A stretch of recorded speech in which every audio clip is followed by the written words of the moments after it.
Hi, I'm DeSanctis. Welcome to MBA Now. Today, I'm here with Robert Maddox of the law firm Bradley to discuss a timely topic: what banks and mortgage companies need to know about supervisory shifts at the CFPB, as well as the potential for increased state regulatory activity. Robert, thank you for joining us today. Adam, thank you for having me. It's a pleasure, so let's get started. There's been a lot of change at the CFPB since President Trump took office in January. With the downsizing and shifting strategies at the Bureau, what should banks and mortgage companies be focusing on in this environment? Well, first, let's talk about supervision. So for banks, a more traditional focus, but with reduced examination structure, is what we're seeing and what we anticipate for the future. But also with greater deference to prudential bank regulators and the state banks. Similarly, a decreased examination focus on non-depository institutions. And just within the past few days, in fact, on last Friday, on August 22nd, the CFPB closed out almost all of their pending regulatory issues flagged by the agency's bank examiners with regard to MRAs, or matters requiring attention. In June, as the new leadership ordered the exam teams to prepare memos to essentially justify the end of what those MRAs were. Based on Bloomberg's reporting last Friday, as much as 99% of all those outstanding MRAs are now set to be closed either last week or this week.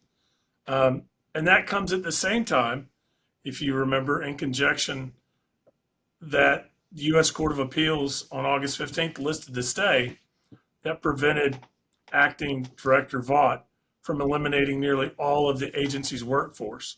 So if you think about that, ultimately coupled with what President Trump signed on July the 4th, it reduces the amount of money the CFPB can request. So either way that you look at it, we're going to have reduced MRAs, we're going to have reduced staff. And now, yesterday, the CFPB came out and filed something in the Federal Register that's entitled a legal standard applicable to supervisory designation proceedings. So the CFPB has the authority under the Consumer Financial Protection Act to supervise non-banks that they determine are engaged in conduct that pose risk to consumers. And that's the critical piece, the critical phrase, risk to consumers, through offering financial products or services.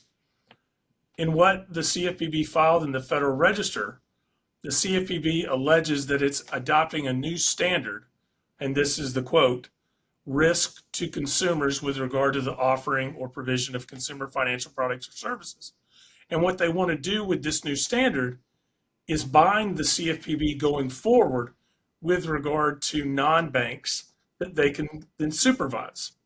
So if we take all of this together and we look at it from a supervision standpoint, the go forward here is the CFPB will not have the staff, has closed out its existing responsibilities from the MRA perspective, and now is creating a standard, which comments are open through September 25th, with regard to a reduced standard with regard to non-depositories. So for those non-depository mortgage institutions, we're going to see a likely even further decrease in supervision activities by the CFPB. Robert, things are moving very fast right now, and that's a great breakdown as of today of what's going on. And as we know, states could step in to fill in some of these perceived enforcement gaps. So how could increased state regulatory activity and enforcement impact preemption arguments for national banks, especially in areas like fraud and elder abuse? That's a great question, because when we think about with the decreased supervision that's happening, what are the areas that regulators can find common ground on? And those are ones where there, are actual harm to a consumer with a focus on restitution for consumers who are victims. We still think discrimination will be a focus, but the statistical analysis tools that have been used in the past are likely to decrease, and we're going to see a push for actual harm. With this narrower focus, we really believe there are a few areas that are going to come directly into focus. One is fraud, military customers, veterans, and elder abuse. Again, things that everyone across the political spectrum and across the regulatory regime all can agree on. So it's not surprising with this somewhat mirrors the oversight emphasis in public comments and statements by the prudential regulators and by the administration, also with a focus on AML BSA, Anti-Money Laundering, Bank Secrecy Act, financial crimes, fraud. It also mirrors what the administration is doing with FinCEN and with regard to the geo-tracking orders, sanctions, and the cartels down on the United States southern border.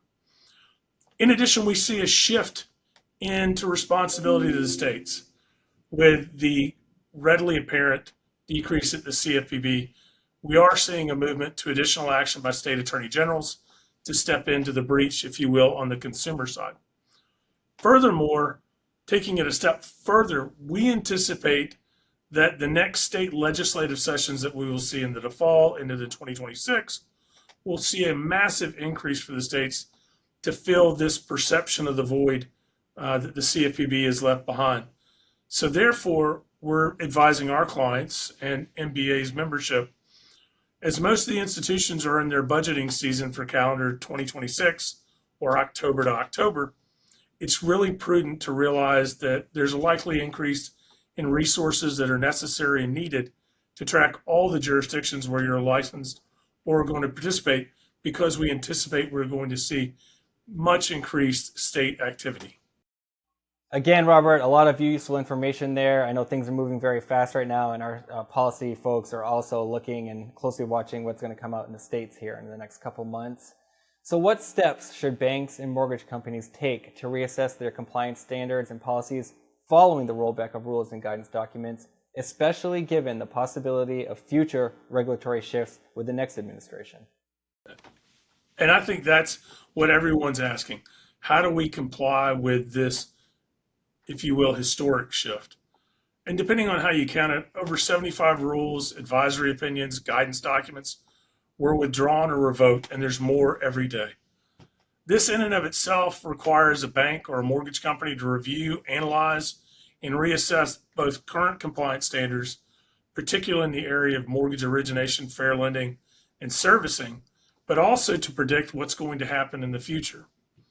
Likewise, these same financial institutions need to assess their risk tolerances as to a complete rollback and withdrawal, or to take a wait-and-see approach, because much of the guidance, it may be reestablished in the next administration, because regardless, we will have a new president in 2028, because this is President Trump's second term, and he's prohibited from having a third.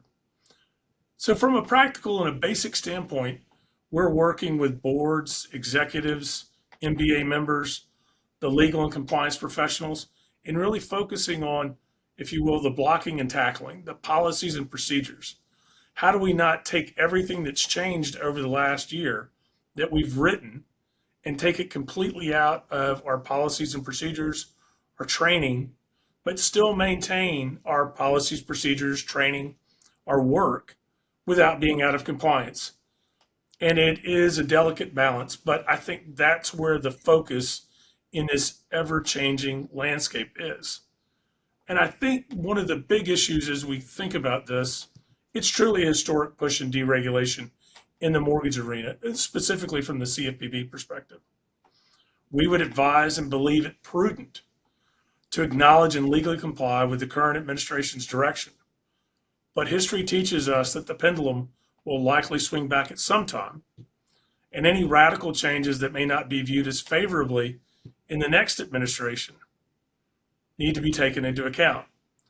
And though our memories might desire to be short, most of the leaders in the banking and the mortgage banking industry in America can remember and have scar tissue from the massive enforcement regulatory lookbacks and consumer remediations from the past, and do not want to go down that historical path again. That's a great point. So it's important to stay compliant no matter who's in charge and whatever that pendulum is swinging. Robert, this has been an illuminating conversation, very timely, and our viewers have gained some great insights from you today. Thank you for being here, and given everything that's going on, we should do this again soon. Thanks, Adam. We greatly appreciate it.